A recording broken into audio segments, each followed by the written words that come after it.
Hello दोस्तों, स्वागत है आप सभी का बीजी नेट क्लासेस में, जहां हमने स्टार्ट किया हुआ था हमारा टॉपिक मार्केट एनालिसिस।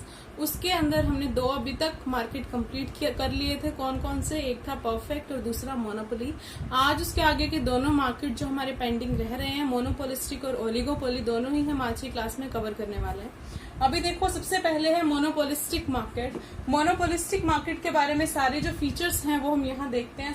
सबसे पहला है गिवन बाय एडवर्ड चैम्बरलिन, यानी इसको किसने दिया था? Edward Chamberlain. मोनोपोलिस्टिक पूछे या फिर इम्परफेक्ट मार्केट पूछे तो दोनों के बारे के अंदर जो भी एनालिसिस दिया था वो दिया था एडवर्ड चैम्बरलिन ने। फिर है मोनोपोलिस्टिक जो मार्केट है वो मोनोपोली प्लस परफेक्ट, यानी मोनोपोली का और परफेक्ट का कॉम्बिनेशन है मोनोपोलिस्टिक मार्केट। वो कैसे? मोनोपोली के अकॉर्डिंग तो इसके अंदर क्या है, प्रोडक्ट डिफरेंशिएशन आता है, यानी प्रोडक्ट अलग अलग होते हैं। लेकिन जो परफेक्ट की तरह ही इसमें क्या होते हैं, large number of buyers and sellers होते हैं। आप ऐसे कई सारे प्रोडक्ट्स ले सकते हो जो प्रोडक्ट्स आपस में काफी डिफरेंशिएटेड होते हैं, तो वो लेकिन उनके large number of buyers and sellers होते हैं, तो वो किसमें कवर होंगे? मोनोपोलिस्टिक के अंदर। Close but not perfect substitute, जो प्रोडक्ट है आपस के अंदर बहुत क्लोज होते हैं लेकिन उनको कोई सब्स्टिट्यूट नहीं होता। नेक्स्ट है free entry and exit, market में कोई भी एंट्री ले सकता है, कोई भी एग्जिट ले सकता है। रियल स्टेट ऑफ मार्केट, यानी ये मार्केट के अंदर ये स्टेट है वो एग्जिस्ट करती है, इस तरह की कोई भी इमेजिनेशन नहीं है, ये रियल स्टेट है। पार्शियल कंट्रोल ऑन प्राइस, मतलब एक फर्म जो है वो अपने प्रोडक्ट पे एक लेवल तक प्राइस पे को कंट्रोल कर सकती है। और सेलिंग कॉस्ट अकर्स, अब देखिए जैसे हम एग्जांपल लेते हैं, मैं लेती हूँ मोबाइल फोन का एग्जांपल। मोबाइल फोन की अलग अलग कंपनीज अवेलेबल हैं, जैसे सैमसंग है, नोकिया है, सोनी है, एमआई है, कोई भी आप ले सकते हो। अलग अलग कंपनीज अवेलेबल हैं, तो उनके पास क्या है, प्रोडक्ट, हर कंपनी का प्रोडक्ट दूसरी कंपनी के प्रोडक्ट से अलग है, यानी जो फीचर सैमसंग में होंगे वो दूसरी कंपनी के प्रोडक्ट में बिल्कुल सेम नहीं होंगे, कहीं ना कहीं कुछ फर्क आएगा। तो वो क्या हुआ, प्रोडक्ट डिफरेंशिएशन। लेकिन उसके एक कंपनी के, जैसे सैमसंग के मैं ले लूं तो उसके काफी सारे लार्ज नंबर ऑफ बायर्स हैं, अगर मैं एमआई ले लूं तो उसके लार्ज नंबर ऑफ बायर्स हैं। इस तरीके से वो क्या है, मोनोपोलिस्टिक के अंदर आएगा। तो वहीं पे इनकी सेलिंग कॉस्ट भी अकर होगी, इनको एडवर्टाइजमेंट करनी पड़ेगी, इनको अपने प्रोडक्ट को मार्केट में सुपीरियर दिखाने के लिए काफी खर्चा करना पड़ेगा। तो वो क्या होगा, मोनोपोलिस्टिक के अंदर कवर होगा। जो अगर एक ही प्रोडक्ट है वो ब्रांड नेम से बेसिकली हम यहाँ पे ले सकते हैं कि ब्रांडिंग के अकॉर्डिंग अगर कोई प्रोडक्ट आपस में अलग अलग हो रहा है तो वो मोनोपोलिस्टिक के अंदर है। जैसे टूथपेस्ट ले लो, अलग अलग ब्रांड्स हैं, इसकी क्लोजअप है, कोलगेट है, तो वो सब किस में कवर होंगे, मोनोपोलिस्टिक के अंदर। तो क्लियर है मोनोपोलिस्टिक। अब हम चलते हैं ओलिगोपोली की तरफ। देखिए ओलिगोपोली के अंदर क्या है, ये दो वर्ड से मिला है, ओलिगो और पोली, जहाँ ओलिगो का मीनिंग है फ्यू और पोली का मीनिंग है सेलर्स, यानी बहुत ही कम सेलर्स और ऐसे सेलर्स जिन्होंने पूरे मार्केट के ऊपर अपना कब्जा किया होता है, पूरे तरीके से इन्हीं का ही उसके ऊपर डोमिनेंस रहता है। इनके बायर्स जो हैं वो लार्ज नंबर ऑफ बायर्स रहेंगे। देखो एक एग्जांपल से अगर मैं समझूं तो एक जनरली मैं सीमेंट का एग्जांपल यहाँ ले सकती हूँ। जैसे मान लो सीमेंट है, बहुत ही कम लोग बना रहे हैं, यानी कम इंडस्ट्रीज हैं इसकी, कुछ ही ब्रांड्स है, 2 या 3 या 4, उन लोगों ने अपने अपने एरिया के ऊपर अपना अपना डोमिनेंस बना रखा है, इसीलिए उसको हमने रखा है ओलिगोपोली मार्केट के अंदर। इनका जो प्रोडक्ट है वो होमोजीनियस भी हो सकता है और डिफरेंशिएटेड भी हो सकता है, यानी इनका जो प्रोडक्ट है सेम भी होगा, अलग अलग भी हो सकता है।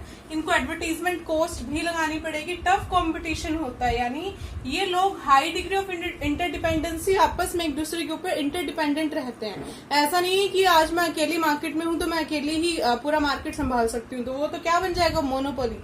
लेकिन ये है ओलिगोपोली, तो सारे आपस में एक दूसरे पे इंटरडिपेंडेंट रहते हैं। Not possible to determine demand curve, यानी इसमें डिमांड कर्व बनाना पॉसिबल नहीं होता, इसके लिए बहुत सारी हमें कुछ कंडीशंस हैं वो फॉलो करनी पड़ती हैं, लेकिन फिर भी इसका डिमांड कर्व है वो एग्जैक्ट नहीं बनता। अब देखिए कुछ टर्म्स हैं जो एग्जाम में आती हैं। नंबर 1 है ड्यू पोली, ड्यू यानी कि 2, पोली का मतलब है सेलर्स, यानी जहां पे सिर्फ 2 सेलर्स होंगे और लार्ज नंबर ऑफ बायर्स रहेंगे। मोनोप्सोनी, अब देखो जहां पे ये वर्ड सोनी आता है ना, उसका मतलब है ये बायर्स की बात कर रहे हैं। मोनो यानी कि एक, सोनी यानी कि बायर, तो फिर ये क्या हो गया, मोनोप्सोनी की टर्म जहां पे एक ही बायर रहता है। बायलेटरल मोनोपोली, बायलेटरल का मतलब दोनों साइड से, और मोनोपोली का मतलब एक ही बायर है और एक ही सेलर है जहां पे।